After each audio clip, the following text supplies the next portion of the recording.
자, 계속해서 이제 문제 가지고 보도록 하겠습니다. 그냥 오늘 외우시는 거예요. 그래서 이게 정리고 지랄이고 없어. 그냥 되는 대로 외우고 또 돌아서면 또 잊어버리고. 그래서 내가 머리가 안 좋은가? 아, 맞아요. 머리가 안 좋으니까 하고 나서 공부를 하고 있지. 그것도 인정을 하셔야 돼. 자꾸 나중에 모의고사 이런 거 보다가 점수 안 나오면 짜증 좀 내지만 나는 그냥 내가 더 짜증이 나니까.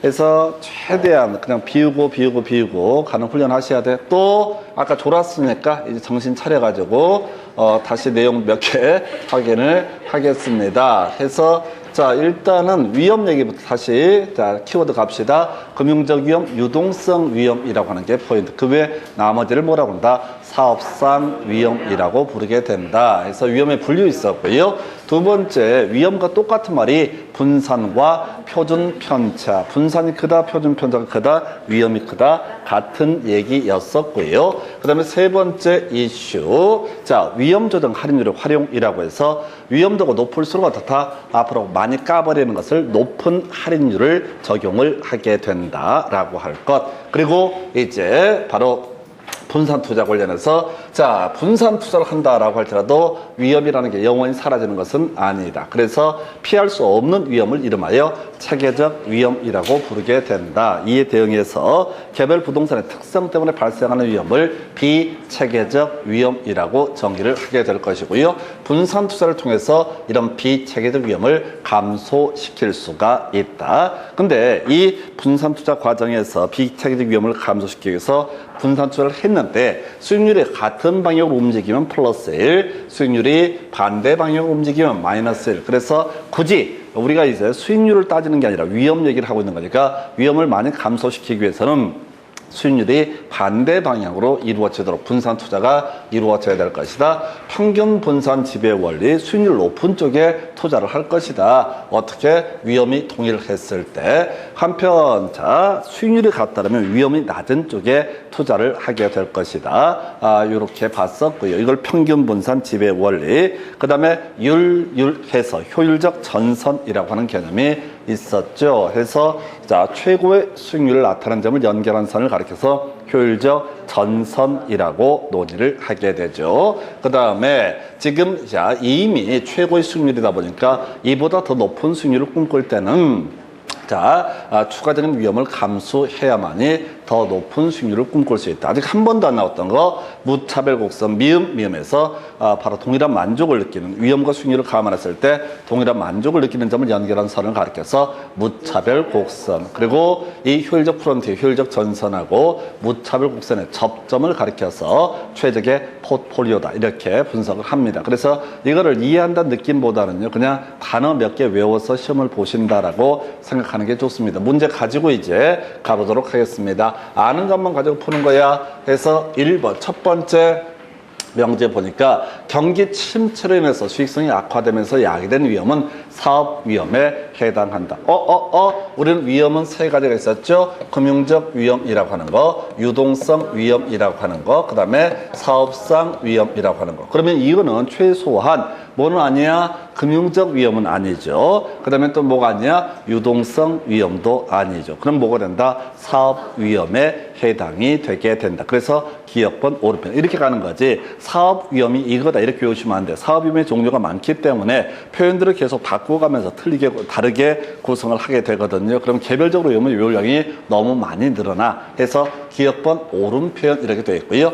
두 번째, 차입자에게 고정금리 대출을 실행하게 되면 이 대출자의 인플레이션 위험은 낮아지게 된다. 이건 틀렸죠. 자, 차입자 누구야? 빌리는 사람. 대출자 빌려주는 사람이 되게 됩니다. 그래서 자, 대출자가 빌려주는 사람, 차입자가 빌리는 사람. 그런데 자, 대출자가 만약에 고정금리, 이게 금융론에서 공부했던 주제잖아요. 그래서 고정금리로 대출하면 각종 위험은 어떻다? 대출자 위험은 높아지게 된다. 예를 들어서 현재 시장금리가 3%라서 대출자 입장에서 4%의 고정금리로 대출했다. 근데 시장금리가 갑자기 5%, 6%가 되게 되면 오히려 대출자가 손해를 보게 되겠죠. 그래서 이렇게 두 번째 항목 틀리게 뽑았고요. 효율적 프론티어에서는 추가적인 위험을 감수하지 않으면 더 높은 수익률을 얻을 수 없다. 수익률을 증가시킬 수 없다. 이게 나름 어려웠던 거. 효율적 전선이 뭐야? 이미 최고의 수익률이라고 하는 것을 전제로 했을 때 그걸 효율적 전선이라고 부르게 됩니다. 그런데 동일한 위험 하에서 최고의 수익률이었으니까 더 많은 수익률을 꿈꾼다라고 한다면 더 많은 위험을 감수해야 된다. 이런 식의 논리 구조에서 나름 어렵게 나왔던 지문. 그 다음에 개별 부동산의 특성으로 인한 까진 조화. 자, 여기서 체계적 위험 틀렸죠? 개별 부동산의 특성에 따른 위험은 비체계적 위험이 될 것이고, 만약에 비체계적 위험이라고 한다면 분산 투자, 즉 포트폴리오를 통해서 이 위험을 제거할 수 있다. 근데 중간에 체계적 위험이라는 용어를 써서 틀리게 구성이 된 것이죠. 그래서 기억되어 두 가지가 옳은 표현으로 구성을 하고 있습니다. 그래서 이 정도의 문제예요. 27회 때 나왔던 질문 가지고 분석을 해드렸고요. 그 다음에 이제 검토 드리게 될 것이 이런 게 있습니다. 그 다음 문제 가볼까요? 그래서 부동산 투자에 관한 설명, 자, 틀린 것을 고르시오라고 이렇게 되어 있습니다. 1번, 부동산은 실물 자산의 특성, 그 다음에 토지의 영속성으로 인해서 가치 보존력이 양호한 편이다 해서 대충 뭐 맞는 얘기 같아요. 근데 말 자체가 안 돼. 이게 국어 자체 문맥상 안 맞아. 그래서 하여튼 토지의 영속성 뭐 이런 얘기들 해서 옳은 것 같고, 2번, 엽기적인 질문 나와 있죠. 임대사업을 영위하는 법인은 건물에 대한 감가상각 이자 비용을 세금 산정 시 비용으로 인정받을 수 있다. 그래서 이 부동산 투자하실 때 그 법인 만들어 가지고요 투자를 하게 되면 몇 가지 혜택들이 주어지게 됩니다. 각종 비용을 세금 낼 때 털어버릴 수가 있게 되는 장점이 있어서 법인 이름으로 투자를 하게 되고, 요 근래 사회적으로 이슈가 됐던 것 중에 하나가 강남권의 그 비싼 아파트들을 법인 명의로 투자를 했던 사안들이 있었고, 그래서 계속 이제 주택 숫자는 한정돼 있는데 수요가 가수요가 창출되는 그런 문제 때문에 이 법인에 대한 혜택을 뭐 줄이자 말자 뭐 이런 논의들이 지금 이루어지고 있습니다. 뭘 또 줄이긴 줄여. 법인 없으니까 하는 얘기지. 법인 있어봐봐. 그 새끼들이 그냥 애초에 기득권 보호를 하기 위해서 애초에 봐주기로 했으면 봐줘야지. 왜 안 봐주고 지랄이야. 이렇게 가는 거지. 이 임대사업자에 관한 각종 혜택을 줄이겠다. 지금 이제 그런 줄이자 이런 논의가 전개가 되고 있거든요. 그럼 임대사업 애초에 그 법에 따라 임대사업을 했던 사람들은 지금 장난치냐. 아예 하래매 임대사업 하래매. 그래서 국가를 위해서 임대사업을 했더니만 또 한다고 지랄이야. 이렇게 따지게 된다 해서 하여튼 그렇다 치고 이거는 전혀 알 수 없는 얘기고 알아서도 안 되고요. 세 번째 항목이요. 부동산 투자자는 저당권과 전세 제도 등을 통해서 레버리지를 활용할 수 있다 해서 레버리지 타인의 자본을 투자해서 소위 지렛대 효과라 부르죠. 그래서 내가 뭐 3억을 갖고 있어. 근데 집값이 4억이야. 그럼 도대체 집을 살 수가 없어. 그래서 하는 소리가 뭐라고요? 돈 빌려가지고 집 사는 거예요. 저당권을 활용한다. 또는 갭 투자로 불리는 부분이 전세 끼고 집 사는 거 이런 것들이 소위 이제 레버리지를 활용하는 그런 사례가 된다. 그래서 지렛대 효과에 관한 질문. 그 다음에 부동산 가격이 물가 상승률과 연동해서 상승하는 기간에는 인플레이션을 방어하는 효과가 있다라고 해서 옳은 표현. 그래서 아까 우리 부동산 투자 위험 중에서 있었잖아요. 유동성 위험하고 금융적 위험, 그게 사업상 위험 이렇게 하면서 그게 인플레이션 위험은 중요한 쟁점이 아니라고 설명을 드렸습니다. 자, 5번인가요? 부동산은 주식 등 금융상품에 비해서 단기간에 현금화할 수 있는 가능성이 높다 해서 틀렸죠. 유동성 위험에 관한 쟁점을 틀리게 구성을 했습니다. 27회 때 나왔던 게 유동성 위험. 아까 문제 중에서 그런 거 있었지. 지금 사업 위험에 해당한다. 27회 때 위험 두 개를 가지고 구성을 했습니다. 그래서 그 정도 살펴드렸고요. 그럼 답은 5번. 그 다음 문제 가서 살펴보겠습니다. 자, 부동산 투자의 위험과 관련해서 괄호 안에 들어갈 영어로 옳은 것은 29회 때. 지금 아까 27회 때 두 개 나왔었죠. 사업 위험하고 그 다음에 유동성 위험 관련해서 하나는 옳게 하나는 틀리게 해서 답을 구성했고, 출제위원 입장에서 29회 때 문제 구성할 때는 투자 재원인 부채 일부인 부채가 증감에 따라서 원금 이자에 대한 채무 불이행의 가능성이 높아지고 금리 상승기에 추가적인 비용 부담이 발생하는 경우 이것을 뭐라고 한다? 금융위험이라고 부르게 된다 해서 자 분석해보면 27회 때 사업상 위험하고요. 그 다음에 유동성 위험을 출제했으니까 29회 때 출제위원은 기존에 있었던 내용을 빼고 나머지 뭘 가지고 금융위험을 가지고 구성을 한다. 여기 나와 있는 다른 뭐 기술위험 법칙 이런 뭐 쫓아가시면 절대 안 돼. 이건 뭘까? 그냥 다 개소리들이 반이니까 쫓아가시면 안 되고 위험의 종류 다시 유동성 위험 그 다음에 금융적 위험이라고 하는 거 또 하나가 사업상 위험 이렇게 세 가지 아까 사업상 위험이 있었죠. 그 다음에 자 금융적 위험이 있었고 유동성 위험이 있었나요? 그럼 사금융 이렇게 외워버리는 것도 하나의 방법이지 사금융 그래서 사금융 말고 사금융에서 유동성 위험 그 다음에 금융적 위험 그 다음에 사업상 위험 이렇게 외우게 되면 세 개 있다는 걸 알게 되면 사금융 아니라고 그랬어? 사금융 아니고 사금유해서 이렇게 가시게 되면 자 어차피 위험의 분류 사금유로 이렇게 정리하시면 조금 더 마음이 편하죠. 사금유해서 사자로 시작하는 사업상 위험밖에 없을 테고 두 번째 금융적 위험 유동성 위험 계속 설명드렸으니까 사금유 위험의 분류 뭐라고요? 사금유 이렇게 가시게 되면은 그냥 해볼만 합니다. 해서 자 금융위험 보셨고요. 27회 때 2개 주제 29회 때 1개 자 그 다음에 논의할 주제가 부동산 투자의 위험과 수익 등에 관한 설명 틀린 것을 고르시오라고 해서 1번 인플레이션 상황 하에서 화폐 가치 하락이 된 방어 수단으로서 그 부동산이 이용될 수 있다. 아까 나왔던 질문이랑 똑같죠. 이 얘기랑 같은 맥락이야. 실물 자산의 특성을 가지고 있다. 영속성을 가지고 있다. 이 얘기와 유사한 맥락으로 볼 수가 있겠습니다. 그래서 이렇게 보셨고요. 그래서 2번 질문 체계적 위험은 끄트머리 피할 수 있다 해서 틀렸죠? 체계적 위험은 어떻다? 피할 수 없다. 그냥 이 문제는 거저주는 문제야. 체계적 위험은 어떻다? 피할 수가 없다라고 할 것. 자, 3번 위험 조정 할인율이라고 하는 거. 이게 뭐 있어? 위험의 자, 관리 수단 중에서 위험도가 높은 투자 대안에 대해서 투자할 때 앞으로 장래 발생하게 될 현금 흐름 수익이라고 하는 것을 어떻게 한다? 바로 높은 할인율을 적용을 하게 되는 거. 이걸 우리가 위험 조정 할인율의 활용이라고 해서 자, 위험 조정 할인율은 장래 기대되는 수익을 앞으로 발생할 수입이라고 하는 것을 현재 값으로 환원할 때 위험에 따라서 조정된 할인율이다 해서 25회 때 위험 조정 할인율의 개념이 나왔고 여기서 응용은 들어갈 게 뭐라고요? 위험 조정 할인율 위험도가 높을수록 어떻다? 높은 할인율을 적용을 하게 된다라고 할 거. 이렇게 논의를 삼게 됩니다. 자, 투자자 요구 수익률이라고 하는 것은 체계적 위험이 증대됨에 따라서 상승한다. 요구 수익률 뭐 정의가 뭐였어? 무위험률 플러스 위험 할증률이라고 했었죠. 그래서 위험에는 지금 체계적 위험도 있고 비체계적 위험이 있다. 해서 체계적 위험이 증대가 되든 비체계적 위험이 증대가 되든 어떻다?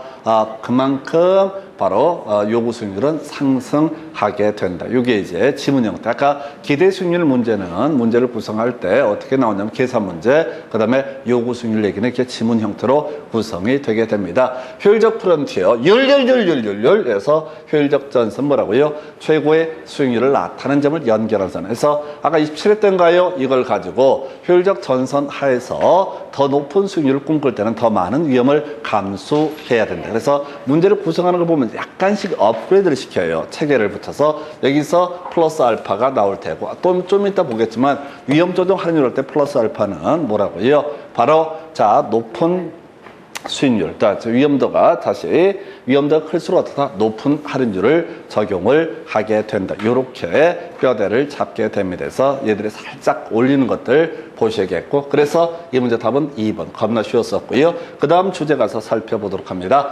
부동산 투자의 위험과 수익과 위험 등에 관한 설명, 틀린 것을 해서, 자, 기대 수익률, 이걸 뭐라고 한다? 예상 수익률. 무조건 써야 돼. 요구 수익률 4%라고 하면 어떻다? 투자는 채택되게 된다. 그냥 써보면 되게 쉬워. 기대 수익률이 예상 수익률, 그 다음에 요구 수익률이 희망 수익률. 그래서 기대 수익률이 요구 수익률보다 크면 어떻다? 투자는 채택되게 될 것이다. 두 번째, 개별 부동산의 특성으로 인한 까진 좋아요. 비체계적 위험이라고 하는. 이것도 맞죠? 개별 부동산의 특성에 따른 비체계적 위험. 자, 요거 감소될 수 있다라고 해서 옳은 표현으로 구성을 하게 됩니다. 세 번째, 무위험률의 하락이라고 하는 거. 자, 이거죠. 다시 요구 수익률이라고 하는 것은, 요구 수익률은 무위험률 플러스 뭐가 된다? 위험 할증률이라고 하는 거, 이걸 우리가 요구 수익률이라고 정의를 하게 됩니다. 그래서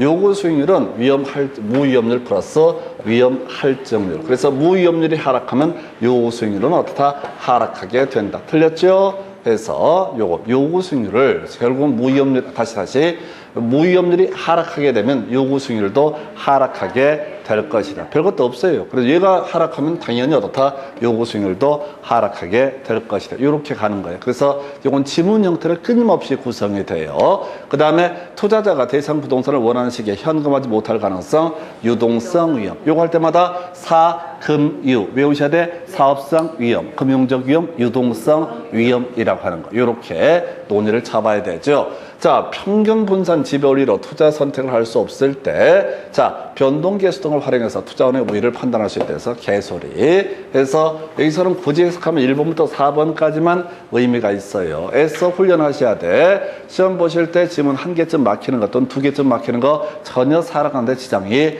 없다. 극단적으로 요 4개만 알고 있으면 나머지를 가지고 뒀다고 답을 구성을 해낼 수가 있다. 최대한 양을 줄이려고 공부하는 걸, 암기할 걸 최대한 줄여가는 방식을 생각을 해야 돼. 그래서 지금 그 정도에서 답은 3번 이렇게 보셨고요. 그 다음 문제 가서 살펴보도록 하겠습니다. 그래서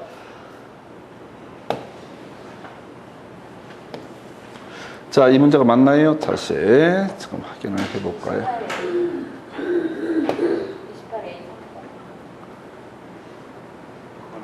이거예요? 네. 자, 부동산 투자의 위험 분석 등에 관한 설명. 틀린 것은. 자, 부동산 투자에서 일반적으로 위험과 수익은 비례관계에 있다. 특별히 문제 안 되겠죠? 위험도가 클수록 어떻다? 수익률이 높아지게 될 것이다. 큰 의미 없고요. 평균 분산 결정법은 기대 수익률의 평균과 분산을 이용해서 투자 대안을 선택하는 방법이다. 해서 오른편인데 신경 끄시고요. 3번 보수적 예측 방법은 투자 수익의 추계치를 하향 조정함으로써 미래 발생할 수 있는 위험을 상당수 제거할 수 있다는 가정에 근거를 두고 있다. 뭔 소리냐면 A라는 투자 대안과 B라는 투자 대안에 있어서 1년 후 예상 수익이라고 하는 기대 수익이라는 게 1년 후 기준으로 봤을 때 얘가 1억이고 얘가 1억이다 라고 했을 때 지금 투자자 입장에서 보수적 예측이라는 건 뭐라고요? 설마 1억이 되겠어? 한 9천 될 거야? 설마 1억 되겠어? 한 8천 정도 될 거야? 이딴 식으로 해석하는 것을 뭐라고 한다? 보수적 예측이라고 얘기합니다. 그래서 이렇게 낮게 앞으로 발생할 수익을 추계하게 되면은 아무래도 더 많은 그 위험들을 그만큼 감소시킬 수가 있다라고 하는 개념. 근데 답이 정해져 있다고요. 위험 조정 할인율을 적용하는 방법. 아까 25회인가 27회에서 나왔던 문제야, 이게. 위험 조정 할인율을 적용할 때, 자, 위험한 투자일수록 어떻다? 낮은 할인율을 적용을 한다 해서 요걸 틀리게 구성이 됐었죠. 그래서 위험 조정 할인율의 활용이라고 하는 거, 위험도가 높은 투자 대안일수록 어떻다? 더 높은 할인율을 적용한다. 이자의 반대가 뭐라고 그랬어요? 할인율이라고 설명을 드렸습니다. 이자의 반대가 뭐라고요? 할인율이라고 했어요. 그래서 자, 이자가 크면 클수록 앞으로 일정한 금액이 더 덩치가 커지게 될 테고, 거꾸로 할인율이 크면 클수록 장래 발생할 수익이라고 하는 것이 현재 값으로 환원할 때 그만큼 금액이 작아지게 될 것이다. 이렇게 가게 되죠. 그래서 답은 4번이고요. 민감도 분석이라고 하는 것, 투자 효과를 분석하는 모형의 투입 요소가 변화됨에 따라서 그 결과치에 어떤 영향을 주는가를 분석하는 기법. 그래서 지금 보시게 되면 우리가 거의 공부 안 했던 게 2번, 3번, 5번 같은 것들은 거의 논의를 한 바가 없습니다. 뭐 3번 같은 건 보수 예측을 한번 설명을 드리긴 했는데 쫓아가시면 안 된다고. 쫓아가시면 전체가 말려버려요. 그래서 항상 두세 개 몰라도 아무 상관없다. 답 하나, 이 4번 하나를 뽑아내기 위해서 그냥 나머지를 수식으로 깔아주고 있다. 그러면 애초에 공부할 때부터 뭐만 가지고 답만 체크해가는 방식으로 왜 이렇게 해도 양이 많아요. 그래서 이 문제 답은 4번이었고요. 그 다음 문제 가서 확인합니다. 자, 부동산 투자의 기대 수익률과 위험에 관한 설명, 옳은 것을 고르시오라고 해서 부동산 투자원이 채택되기 위해서는 요구 수익률이 기대 수익률보다 커야 된다. 희망하는 수익률 5%, 기대 수익률 4%. 그럼 어때요? 당연히 투자 안 하겠지. 그죠? 이건 숫자 써놓고 보는 게 편해요. 자, 요구 수익률이 투자자의 희망 수익률이라는 개념이 될 테고, 기대 수익률이 일반적인 예상 수익률. 그래서 내가 5% 수익률을 원하는데 그 투자 대안에서 예상 수익률이 4%다. 그럼 당연히 어떻다? 이때는 채택하지 않게 될 것이다 라고 할 거. 이런 게 아무것도 아닌데 자꾸 꼬여버리거든요. 그래서 무조건 숫자 써놓고 접근을 하는 게 이 문제, 이 파트를 해결해 가는 방법이 되게 됩니다. 내가 이것 때문에 얼마나 처음 공부할 때 머리가 터져버려요. 그냥 꼬여. 별것도 아닌데 꼬여. 답도 아닌데 꼬여. 그냥 무조건 써놓고 보면은 이게 어렵지가 않아요. 다시 기본 정의, 기대 수익률이라고 하는 것은 뭐라고요? 예상 수익률이라는 개념이 될 테고, 그 다음에 요구 수익률은 뭐라고요? 희망 수익률이라고 하는 것이 바로 그렇다, 이렇게 전제를 삼게 되죠. 그래서 그렇게 논의를 해봤었고요. 그리고 나서 이제 2번 평균 분산 지배 원리에 따르면 A 투자안과 B 투자안의 기대 수익률이 같다. 그러면 어떻다? 위험이 낮은 쪽에 투자가 이루어지게 될 것이다. 근데 그럼 너무 쉬워지니까 아까 우리가 분산, 표준 편차, 이퀄 뭐랑 똑같다? 위험과 같은 말이다. 그래서 A 투자안보다 B 투자안의 기대 수익률의 표준 편차가 크다. 포인트는 뭐라고요? A 투자안이 어떻다? 표준 편차가 더 크다라고 되어 있죠. A 투자안이 더 어떻다고요? 위험도가 크다라고 했을 때 그때 A 투자안이 선호되게 된다. 다시요. 다시 A 투자안보다 B 투자안의 기대 수익률의 표준 편차가 크다. B 투자안이 더 위험도가 크네요. 그러면 이때는 어떻다? A 투자안이 위험도가 낮기 때문에 더 선호되게 될 것이다. 그래서 하여튼 개론 이게 짜증나. 별 내용도 없는데 표현들을 더럽게 지랄처럼 해. 하여튼 이 새끼들이 그냥 좋은 초등학교, 고등학교에 못 나와가지고 국어가 약해. 해서 다시 갑시다. 자, 기대 수익률이 같다라고 되어 있습니다. 그럼 위험도가 낮은 쪽에 대해서 투자가 이루어지게 될 것이다. 이게 기본 축이 돼야 돼요. 근데 A 투자보다 B 투자안의 표준 편차가 더 크다라고 되어 있다고. B 투자안의 표준 편차가 크다는 얘기는 B 투자안이 더 위험하다라는 의미가 되게 될 것이고, 그러면 A 투자안이 선호되게 된다. 이렇게 논의를 삼습니다. 그래서 상당히 까다로워요. 해서 이렇게 합이 2번이 됐었고요. 3번 쓸데없는 소리 되겠고요. 3번은 쓸데없는 소리. 그 다음에 4번 위험하고 기대 수익률은 정의 상관관계. 아까 이제 일반적으로 위험과 수익률은 동일한 방향으로 움직인다라고 했던 얘기와 연계가 되죠. 그래서 4번 틀렸고요. 5번 또 나와 있다. 정말 징글징글해. 요구 수익률이라고 하는 거. 요구 수익률은 뭐가 되죠? 모위험률 플러스 뭐가 된다? 위험 할증률이라고 하는 거. 그래서 자, 모위험률이 상승하게 되면 요구 수익률은 어떻다? 상승하게 된다. 아까 지문 거꾸로 나왔었다. 모위험률의 하락은 요구 수익률을 상승시키는 요인이다. 이런 식으로 해서 틀리게 나왔었고, 여기서는 또 거꾸로 모위험률의 상승은 요구 수익률을 하락시키는 요인이 돼서 아까 나왔던 지문과 순서를 바꿔서 구성을 했습니다. 그래서 이 문제 답은 일단은 2번이고요. 이 지문에서 쓸모없는 지문은 3번 지문. 난이도가 너무 올라가는 거야. 지문 속에서 한 개쯤 비워내는 게 그게 실력이고 능력입니다. 이런 유사한 지문이 16년간 한 번밖에 안 나온다고. 그래서 매번 극단적으로 흔들어주는 지문이 한 개씩 두 개씩 나와요. 거기를 쫓아가시게 되면 아주 아사리판 됩니다. 해서 그렇게 해서 답은 2번 이래 보셨고요. 그 다음 주제 가서 보도록 합니다. 포트폴리오 이론에 따른 부동산 투자의 포트폴리오 분석 등에 관한 설명. 옳은 것은 해서 인플레이션, 경기 변동 등의 키워드 체계적 위험이라고 하는 것은 분산 투자를 통해서 제거할 수 있다 해서 틀리게 구성이 됐고요. 2번 어려운 점은 나와 있네요. 투자 자산 간의 상관계수가 1보다 작을 경우 포트폴리오 구성을 통한 위험 절감 효과가 나타나지 않는다. 그래서 1보다 작은 경우는 없다고 그랬어요. 플러스 1이거나 마이너스 1의 문제가 있지 1보다 작다, 0보다 크다 뭐 이렇게 얘기하면 안 된다고. 이런 것 자체가, 말 자체가 전혀 성립하지 않는 말이라고요. 이런 언어 자체가 있을 수가 없어요. 그래서 이렇게 보셨고, 자, 그 다음에 두 개 투자 자산의 수익률이 서로 다른 방향으로 움직일 경우 상관계수는 양의 값, 아니죠? 음의 값을 간다. 서로 반대 방향으로 움직이는 것을 상관계수 마이너스 1 또는 음의 값이라는 표현을 쓰게 됩니다. 그 다음에 효율적 프론티어와 투자자의 무차별 곡선의 접점이 최적의 포트폴리오가 결정되게 된다 해서 4번을 쉽게 답을 구성을 했었고요. 5번 포트폴리오에 편입되는 투자 자산 수를 늘림으로써 까진 조화, 체계적 위험이 아니라 이건 뭐야? 비체계적 위험을 경우에 따라서는 다 줄일 수도 있다. 근데 비체계적 위험도 만약에 상관계수가 플러스 1이다. 양의 값을 간다. 그럼 사실상 또 위험이 분산되는, 위험이 작아지는 것도 발생하지 않는다라고 할까. 그래서 일단은 이건 경우의 수가 비체계적 위험이 돼버리면 경우의 수가 많아지게 될 것이고요. 일단 체계적 위험이라고 해서 틀리게 뽑아냈죠. 그래서 이 문제에서 다시 보자. 효율적 전선, 효율적 프론티어 최고의 수익률이라고 하는 거. 그 앞에 전제 요건이 뭐가 있었죠? 동일한 위험을 전제로 했을 때 최고의 수익률. 자, 그 다음에 무차별 곡선. 미음미음에서 위험과 수익률을 감안했을 때 동일한 만족을 느끼는 점을 연결한 선. 그래서 아까 율률에서 나왔던 개념, 자, 이미 최고의 수익률이기 때문에 더 높은 수익률을 꿈꾼다면 더 많은 위험을 감수해야 된다. 더 많은 위험을 부담해야지 더 높은 수익률을 도모할 수 있다라고 해서 답은요 4번 이렇게 구성을 하고 있고요. 자, 그래서 뒤에 이게 체계적 위험을 줄여갈 수 있으며 때문에 틀리게 구성이 됐습니다.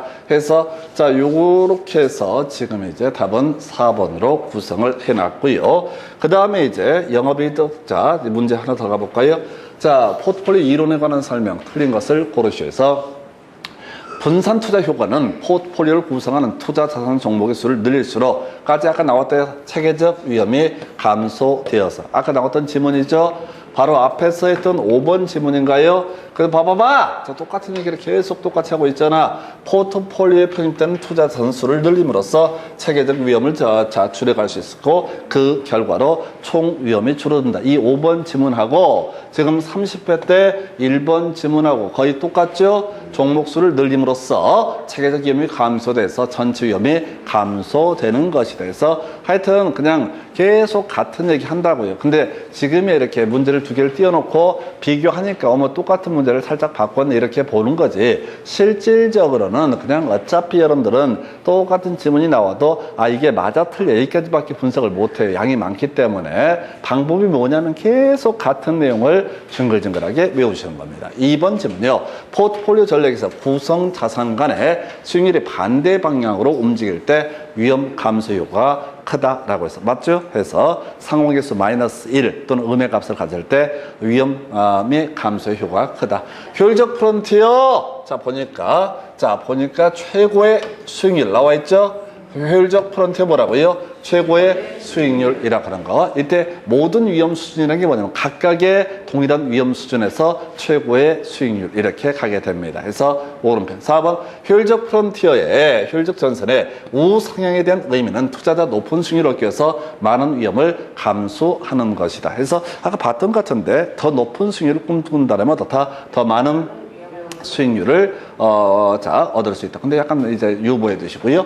그 다음에 포트폴리오 이론은 투자 시 여러 종목의 분산 투자함으로써 위험을 분산시켜서 안정된 수익을 얻으려는 자산 투자 이론이다 해서 요 오른표.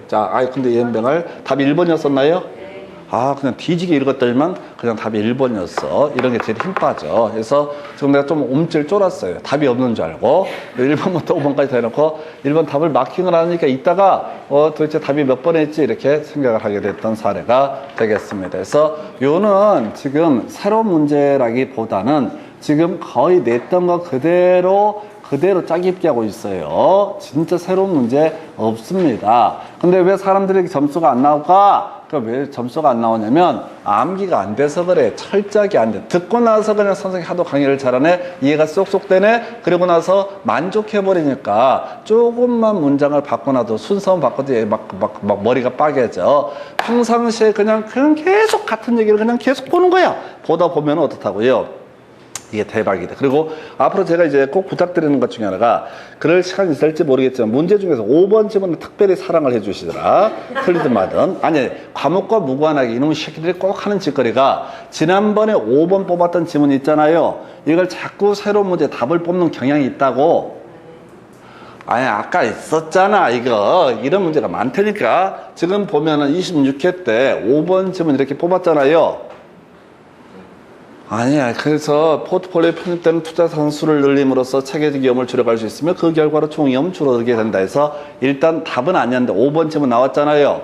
근데 30회 때 문제를 보시게 되면은 얘를 떡하니 뭐 1번이고 뭐고가 중요한 게 아니라 틀린 것을 고르셔 답을 구성을 한다고. 그러니까 이게 뭐냐면은 새로운 문제를 만들기가 너무 귀찮은 거야. 여러분들이 직접 한다고 생각해봐. 빤한 내용인데 또 새로운 문제를 만들기 너무 귀찮아. 그래서 그냥 어버치고 매치고 다만 조금 나머지만 살짝씩 바꿔주는 식으로. 근데 새로운 문제가 거의 없다는 거예요. 다만 가끔 지문 중에 엽기적인 지문이 한두 개가 튀어나온다. 그걸 분석하려고 하지 마시라고. 자, 7년 동안 2번, 3번, 4번, 5번 나오는 그런 문제 지문들을 자 체크하는 게 훨씬 더 나아요. 해서 이렇게 보셨고, 그 다음에 이제 검토 드릴 주제. 자, 잠시 그렇다가 영업이득 이 얘기 다시 보도록 하겠습니다.